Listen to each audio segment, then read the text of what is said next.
4 години ветувања, а ниту една најавена странска инвестиција не дојде во Македонија. Толку години се уништени од животот на граѓаните.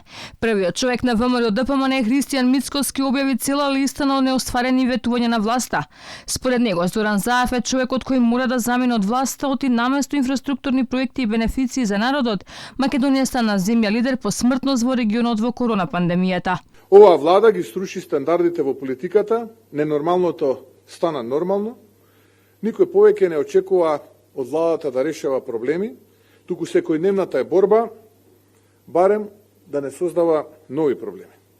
И најважното, ако треба во кратки реченици да се опише ова 4-годишно владење, би кажал: имаме 4 години украден живот. Украдува 4 добри години од животот на секој еден граѓанин. Ги празнат џебовите на народот, но ја крадат и правдата, заменувајќи ја со неправда. 4 години хибриден режим на мафијата на власт. 30 на луѓе високо во власта одлучуваа за судбините на 2 милиона луѓе. Тесна клика од 30 на силно криминализирани типови имаат за поседнато целата држава, но и самата СДСМ. Мицкоски јавно го прозва Заев, бара одговор дали ова е реалноста која ја ветува. Наместо раст на БДП, за 4 години колку СДСМ е на власт, просечниот раст е 0,7% или точно за 7 пати помалку. Нема ниту правичен даночен систем, а според Мицкоски во целиот овој период најголем удар претрпе стопанството. 8 милиарди евра инвестиции кои ги најави Заев, според опозицијскиот лидер, ќе останат бројки запишани само на хартија.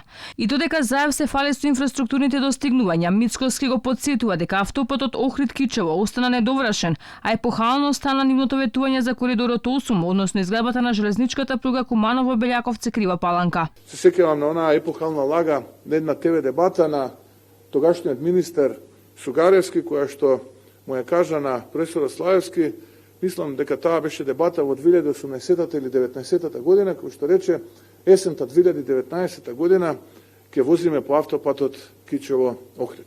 Но за жал не само што не возиме по автопатот, туку десетици човечки животи останаа за навек по нај стар, искршен и руиниран пат кој што го користат македонските граѓани. Нели сега ни доаѓа туристичката сезона, па повторно најдоа иновативен лек од вратата, наместо туристите кои што доаѓаат од кај нашиот северен сосед да ги ослободат за патарина кон Охрид, тие рекоа да не ја гледаат страмо, да не ја гледаат бруката по тој пат што возат, подлучија кон нашиот јужен сосед да ги ослободат со патарина. Спред Мицкоски, катастрофални се резултатите кои ги постигна актуелната власт во справувањето со пандемијата, но и бројните ветени покачувања за лекарите и медицинските лица. Неславни според него биле резултатите во образованието, културата и спортот. Наместо бројните ветувања за идентитетот, јазикот и историјата, Заев и владата која предводи нанесоа трајни белези врз се што значи македонски, категоричен е Мицкоски. За 4 години, вели, Македонија доби 2 штетни договори кои ја чинеа премногу, а за возврат не добивме ништо. За сите овие ветења неисполнети проекти, Мицкоски му фрли ракавица на Заев и го покани на дебата. Местото и времето му ги отстапи нему.